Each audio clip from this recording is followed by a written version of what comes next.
All right. Okay. Hey, welcome back to the community. Another week of a topic that I think you'll find interesting, but I think more importantly, I'm really happy to be able to deliver it to this group. Today's topic is going to be women and CBD. And I don't really, I don't need to ask myself why this topic is important, but I'm going to share with everyone why I think it is. The difference between male and females when it comes to your endocannabinoid system is great. It's a huge difference there. The amount of modulation of hormonal activity in a female is quite high, and the ECS system is looking to balance the entire system. And in a female, that can be a lot more activities than in a male. So that's really the biggest reason behind this. And as we go further into today's discussion, we'll understand why we're having the conversation from a place of, well, then how does that affect things like dosing and such as that, or things to be concerned about. So that's how I'm approaching today. I want to first start out with sharing knowledge about things you should be concerned about as a female. And most of the things that I'm going to say this differently. All the things I read that had any peer-reviewed clinical studies or clinical reviews all focused in on THC. However, there was lots of upcoming, hey, we're not sure, we're going to keep looking into the CBD part. So I want to make all this clear. But the areas that they focused in on the most were THC around pregnancy. Okay, the fact that THC in abundance, the THC that you would get from recreational or medical use, high in medical use, the stuff that would get you high, has been shown to have an impact on physical growth, maturation of an infant, cognitive and emotional issues.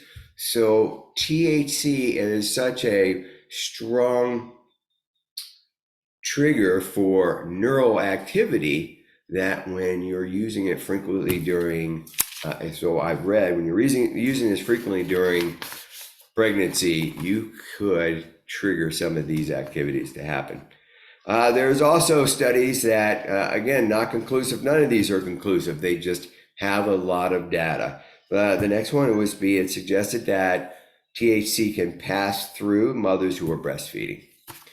There was a small study that it could get through the placenta, but that had no conclusive, and I've not seen it back, and that's been over a year and a half. So I want to share those things. So there we go. So THC and those who are pregnant, there's a worthy concern there. All right, so let's go. So we're talking about how women are different from men when using cannabis. The frequency of modulation of hormones being the biggest thing. Some of the why does this matter will go towards dosing. Certainly when pregnancy arrives, but also you have some very unique conditions that show up in your world. Menopause, endometriosis, postpartum, each one of those are affected by the ECS system. So interesting that if you recall, and this is going to be my next subject, is the ECS system is tasked with keeping your body in a state of homeostasis.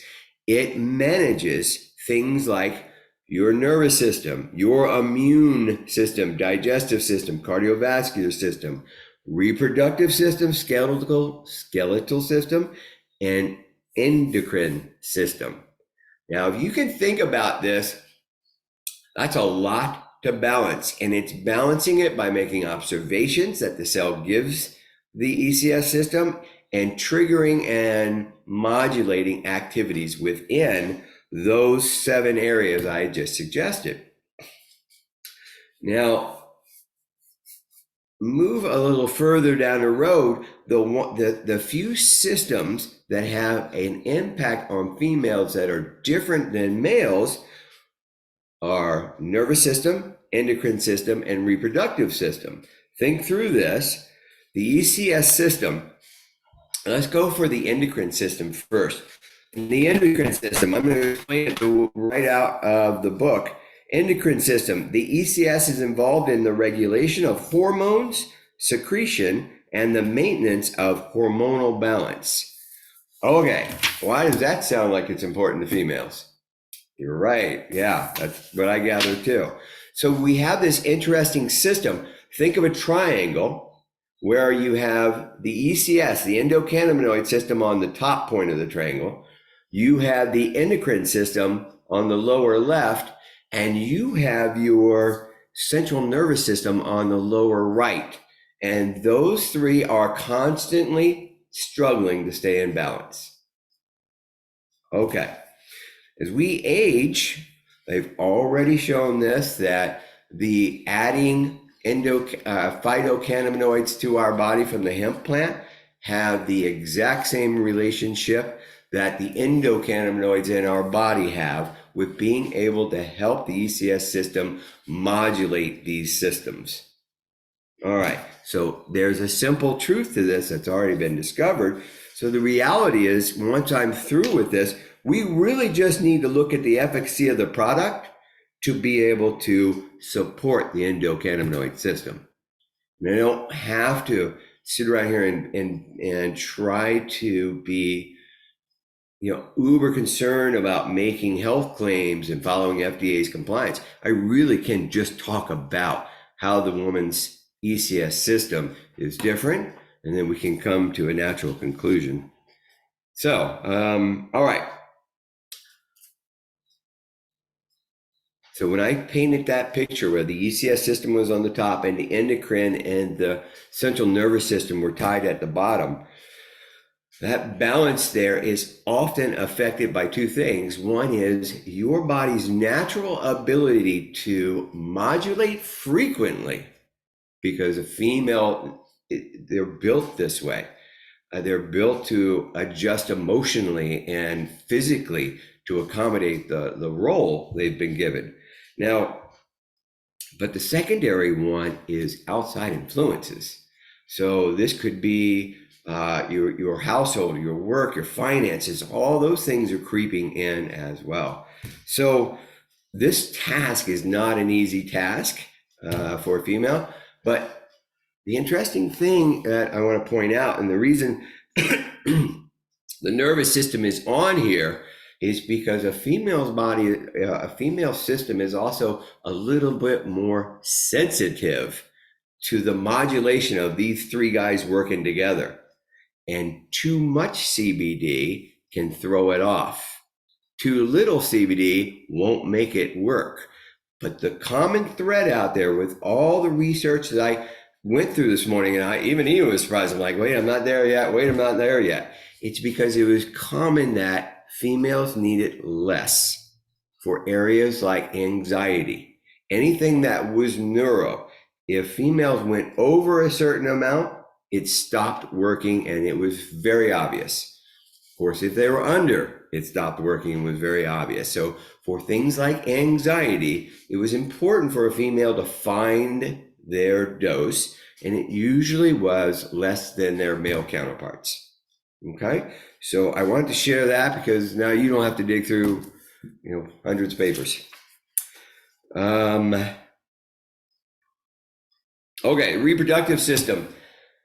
So as you are going through those cycles of birth and post-birth, again, modulation of all these emotional creating hormones, trying to keep that balanced is, I'm pretty sure, a big struggle. And so going through that, as long as you've had your conversation with your physician, remember, the last time we spoke about this, they're very well informed now. He'll ask the right questions to you, and once he discovers exactly what your intentions are going to be, they'll give you great guidance. but the presence of phytocannabinoids in those two areas appear to be very relevant to your ECS system, managing through those two pieces, pregnancy stage and the post-pregnancy stage. All right. So again, I want to move the conversation to, so the efficacy of the product's ability to support the endocannabinoid system is the key. And in the past, we've talked about this. It's cannabinoids coming from a reputable source with good testing, extraction method done correctly, third-party testing across the entire travel through the stages of that plant to the end product. The care that was given to putting that product together, the skill that was there to put the formulation in the correct proportions. So that's really what it's going to be about. Let's spend a few minutes on what I discovered. The endocannabinoid system, since it's just super important here, and I spoke of 7 areas it had an impact on. Let me share those 7 areas with you. I've already gave you information on 3 of them. But this way, as I'm considering taking cannabinoids for a condition, I might be able to connect it better if I knew what those systems were. Nervous system. The ECS is involved in regulating neuronal activities and neurotransmitter releases. It's responsible for maintaining the balance between excitation and inhibition of the nervous system. So this nervous system is either excited or it's withdrawing. Okay, and you'll probably know this from pain. Pain is an excitatory transmission. Okay, all right. The immune system. The ECS regulates the immune system by modulating the release of cytokines. This is when my hand gets all swollen up because I have arthritis or I've injured myself.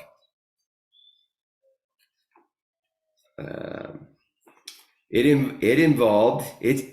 involved in the regulation of immune cell proliferation and differentiation. Cell proliferation, I'm sorry, is the natural death of a cell. It's caused by its design to die. And so the immune support system is a component of that. When that cell loses its ability to do that, it's usually because there's cancer around. All right. Okay. Digestive system. The ECS regulates gastrointestinal motalities, secretion, and inflammation. It is involved in the regulation of appetite, food intake, and energy balance. Then there's the cardiovascular system. The ECS plays a role in the regulation of blood pressure, heart rate, and vascular tone. It is involved in the modulation of the cardiovascular system under both psychological and pathological conditions. We already talked about the reproductive system. The skeletal system. The ECS regulates bone formation and resorption. It is, that being the absorption of the things it needs to stay dense. It is involved in the maintenance of bone homeostasis and the prevention of osteoporosis. All right, and then the endocrine, again, we had already listed that too. So there are 7 areas that the ECS is managing, and a proper formulated CBD product can support the ECS system. And I'll have Ian check to see if I said that right. Anyway, that is what I have for you guys today. I'll have another wonderful product for you next week, and I'm really glad to be a part of this group. So I'm going to sign off for now and stop the video.